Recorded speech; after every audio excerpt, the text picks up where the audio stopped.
Ამ საკითხზე არაერთგვაროვანი, მათ შორის კრიტიკული შეფასებების ფონზე სამინისტროში აცხადებენ, რომ რეფორმების შედეგად დევნილთა ინტერესები იქნება გათვალისწინებული და დაზოგილი თანხები მათ კეთილდღეობას მოხმარდება. Შემწეობა მხოლოდ იმ დევნილებზე გაიცემა, რომლებსაც ეს თანხა რეალურად სჭირდება, განმარტავენ სამინისტროში. Ამ საკითხზე უწყებისგან განმარტებებს ითხოვენ დევნილთა არასამთავრობო ორგანიზაციებისა და დევნილი საზოგადოების წარმომადგენლები, რომლებიც საგანგებოდ შეიკრიბნენ. შეხვედრის მონაწილეებმა შეშფოთება გამოთქვეს ახალი ინიციატივის ზოგიერთ პუნქტთან დაკავშირებით. მათი განმარტებით დევნილთა შემწეობის რეფორმის მოდელების პროექტში ჩადებულია მათთვის მიუღებელი მოსაზრებები. ისინი პროექტის ავტორებისგან ახსნა განმარტებებსა და დოკუმენტში შესწორებების შეტანას მოითხოვენ. Რა თქმა უნდა, ეს არის პროექტი, მაგრამ გვაქვს შენიშვნები ამ პროექტთან დაკავშირებით და ყველაზე მნიშვნელოვანი ის არის, რომ სამეთვალყურეო საბჭო, რომელიც ასე ვთქვათ, განიხილავს ამ თემას, ნაკლებად არის წარმოდგენილი აფხაზეთის საზოგადოების წევრები. ოფიციალური ან არაოფიციალური. გაჟღერდა ინფორმაცია, რომ აფხაზეთის მთავრობამ შექმნა მუშაჯგუფი, რომელიც ასე ვთქვათ, კოორდინაციას გაუწევს ამ დოკუმენტზე მუშაობას შიგნით უწყებაში და ალბათ რაღაც რეკომენდაციების სახით წარუდგენს დევნილთა სამინისტროს. მაგრამ აქ მნიშვნელოვანი არის ერთი რაღაცა. რატომ ვიგებთ ჩვენ ამ ყველაფერს ძალიან გვიან? როდესაც წყდება ჩვენი ბედი. ეს არ არის მარტო სოციალური ეკონომიკური პრობლემები. აღმოჩნდა, რომ ისეთივე ფორმით გრძელდება ეს ყველაფერი და მაინც დღეს თითქმის იგნორირებულია დევნილი საზოგადოება. იურისტი ლალი გაბისონია მიიჩნევს, რომ ტოლით და განსახლების სამინისტროს ახალ ინიციატივაში ბევრი პუნქტი გაუგებარია და ამიტომაც აუცილებელია მეტი სიცხადის შეტანა და მისი დახვეწა.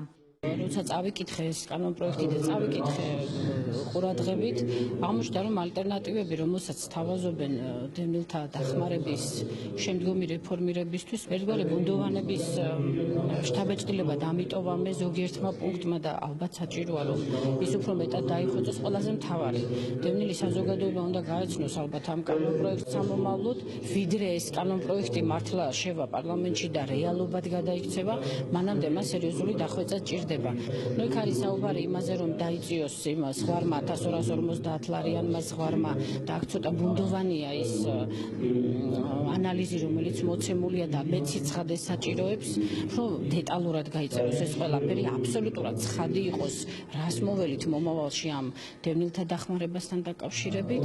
ზოგადად არ მომეწონა ის მომენტი, სადაც საუბარია დევნილთა თაობებად დაყოფაზე, ანუ დახმარება მიეცესო იმ ნაწილს დევნილი საზოგადოების, რომელმაც უშუალო დევნა განიცადა, ანუ იმ ხალხს, ვინც წამოვედით იქიდან და რეალურად ვიღავით, ცხოვრობდით იქ და არ მიეცეს იმ ნაწილს, რომელიც დაიბადა შემდგომ აქ. ანუ გამოდის, რომ ის სამართალმემკვიდრე ჩვენი შვილები ამ დახმარებას ვერ აიღებენ. რამდენად სამართლიანია ეს? კარგია თუ ეს დევნილთა საჭიროებებზე მართლა იქნება მორგებული და მომავალში გაკეთდება ყველაფერი იმისთვის, რომ ჩვენ მართლა საბოლოო ჯამში ხომ ღირსეულად უნდა დავბრუნდეთ აფხაზეთში. ანუ ერთი სიტყვით აქ არის დასაჯდომი სამუშაო სპეციალისტებიც და დევნილებიც ერთობლივად დევნილ ხელისუფლებასთან ერთად ალბათ შეიმუშავებენ რაღაც იმ შუალედურ ყველასთვის მისაღებ კონსენსუალურ ვარიანტს, რომელიც მე ვფიქრობ, რომ კარგი იქნება თუ გაკეთდება ასე. თუ არა, იმ ფორმით, რა ფორმითაც არის ამ წუთისთვის პროექტი, მე ვფიქრობ, რომ იგი მისაღები ვერ იქნება ვერც ერთი დევნილისთვის. პარლამენტარმა ადამ არშანიამ დევნილთა შემწეობის თანხების რეფორმის ახალი პროექტი ასე შეაფასა. ძალიან ცუდი კანონპროექტი არის. იმ კანონპროექტში ისეთი წინადადებებია ჩაწერილი, რომ აი კომენტარი მიჭირს. მე დარწმუნებული ვარ იმაში, რომ ჩვენი ერთობლივი ძალისხმევი ჩვენ ამას სერიოზულად გავასწორებთ. და არა მხოლოდ რაღაც კონკრეტულ ჩანაწერებს, აი მიდგომები უნდა გამოვასწოროთ. ამ საკითხზე აფხაზეთის ავტონომიური რესპუბლიკის მთავრობასთან შექმნილ სამუშაო ჯგუფშიც გაიმართა შეხვედრა, რომელსაც სამუშაო ჯგუფის ხელმძღვანელი აფხაზეთის ავტონომიური რესპუბლიკის იუსტიციის დეპარტამენტის თავმჯდომარე იგორ კოპალიანი უძღვებოდა.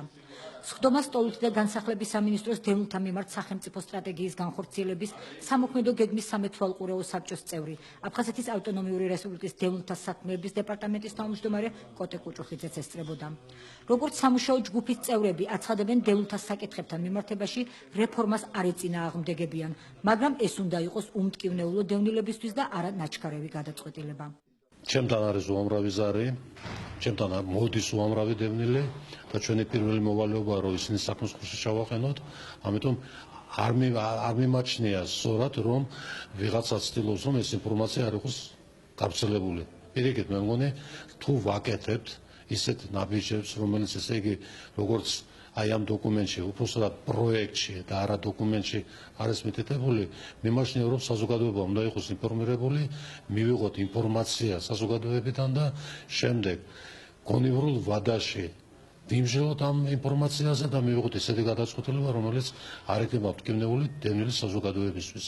ჩვენთან აფხაზეთის მთავრობაში შექმნილია მუშა ჯგუფი, ეს როგორც მე მოვახსენე თავმჯდომარეს, მან ოპერატიულად მიიღო გადაწყვეტილება და შექმნა ეს მუშა ჯგუფი. ეს მუშა ჯგუფი მუშაობს, კვირის ბოლომდე იქნება ჩვენი წინადადებები მომზადებული. კვირის ბოლომდე უმაღლესი საბჭო მუშაობს აფხაზეთის აი ამ საკითხებზე და ესე იგი მე იმედი მაქვს რომ 1 თებერვალამდე როგორც ბრძანებაშია მითითებული თავმჯდომარეს ჩვენ უკვე შეთანხმებულ წინადადებას აფხაზეთის ხელისუფლების დავდებთ ჩვენ მივასწრებთ ამ წინადადებას სამეთვალყურეო საბჭოს ტოლთა და განსახლების სამინისტროს ხელმძღვანელობას პარლამენტში მივაწვდით შესაბამის კომისიებს, ასევე მივაწვდით სამთავრობო სტრუქტურებს და იმედი გვაქვს რომ ამას გაიზიარებენ.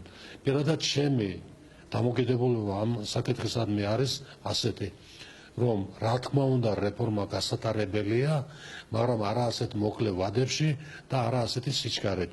საჭიროა გონივრული ვადა, რათა შევხვდეთ იმ მისაღებ ალტერნატივაზე, რომელიც არ იქნება მტკივნეული დევნილებისათვის და საერთოდ საზოგადოებისათვის. მე ეს ჩემი წინადადებები სამეთვალყურეო საბჭოს მივაწვდე, შემატყობინეს, რომ ესე იგი გადაეგზავნა სამეთვალყურეო საბჭოში მოწვეულ ყველა ორგანიზაციას მაინტერესებს მაგათი რეაგირება კიდევ ამ საკითხზე. ამ იდეებში არის რაღაცა, რომელიღაც იდეებში, სადაც დავუშვათ რომ ესე იგი მე პირადად როგორც მთავრობისერვი თუღებულობ ნორმალურ ხებას, მე რა თქმა უნდა 45 ლარი დიდი ხანია მომიხსნეს, მაგრამ მე ვიზახე რომ მე თუღებულობ, მე არ უნდა მივიღო, მაგრამ მე უნდა ვიცოდე რომ ჩემი 45 ლარი იმასთან ვისაც ძალიან უჭირს, აი ის მიიღებს იმ 45 ლარს. ანუ შეიძლება გაკეთდეს რაღაც გრადაცია, მაგრამ ამას რა ჭირდება? ამას ჭირდება რომ სოციალურმა სამსახურმა შეისწავლოს ყველა დევნილის მდგომარეობა. დღეს სახელმწიფო ამისათვის მზად არ არის. თუ იქნება ასე რომ ესე იგი ფორმულა რომელიც ყველასთვის მისაღებია სტატუსიდან გადავდივარ საჭიროებაზე, მაშინ ეს საჭიროება ჯერ უნდა შევისწავლოთ და შემდეგ გადავწყვიტოთ რა მეთოდი იქნება ჩვენთვის მისაღები. ჩემთვის მაგალითად როგორც სამი შვილის მამისათვის და 5 შვილიშვილის ბაბუასავი და არ არის მისაღების რომ თაობებზე არ უნდა გადადიოდეს დევნილის სტატუსი. იმიტომ რომ ღმერთმა უხდას რომ ჩემ შვილიშვილს თუ ეკნა მე მირჩენია რომ უფრო ადრე მოხდეს ეს ამბავი აფხაზეთში დასაბრუნებელი, ის უნდა ფლობდეს დევნილის სტატუსს. დღეს ის ფლობს ამ სტატუსს, მაგრამ როდესაც იქნება ერთი 10 წლის შემდეგ ღმერთმა უხდას დავუშვათ კიდევ ერთხელ ვიმეორებ, რეგისტრაცია მას უნდა ქონდეს мотивация იმისა, რომ ის მივიდეს იმ აღრიცხვაზე და ის დევნილის საბუთი აიღოს. გავრცელებულმა ინფორმაციამ დევნილთა შემწეობის თანხების სისტემაში ცვლილებებთან დაკავშირებით გაუგებრობა და უკმაყოფილება გამოიწვია დევნილებში. ისინი სოციალურ ქსელებშიც არ მალავენ შეშფოთებას. დევნილთა მწვავე რეაქცია გამოიწვია ერთ-ერთმა ვერსიამ, რომლის თანახმადაც დახმარებას ვერ მიიღებენ მოქალაქეები, რომლებიც აფხაზეთში არ დაბადებულა.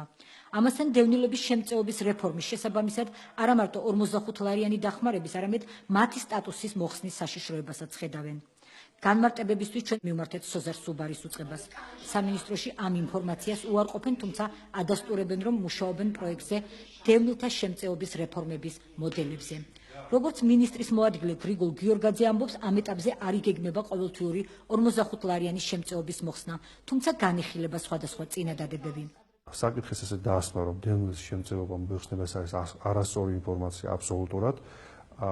ამ სამინისტროში და ზოგადად ხელისუფლების მიმართ წლებია უკვე არასამთავრობო და საერთაშორისო ორგანიზაციების მხრიდან არის წინადადებები მოწოდება, რომ მოხდეს რეფორმირება და გადასვლა მოხდეს საჭიროებებზე. ანუ საჭიროებებზე მორგებული პროგრამები განახორციელოს სახელმწიფომ უფრო ეფექტურად ხარჯვის მიზნით.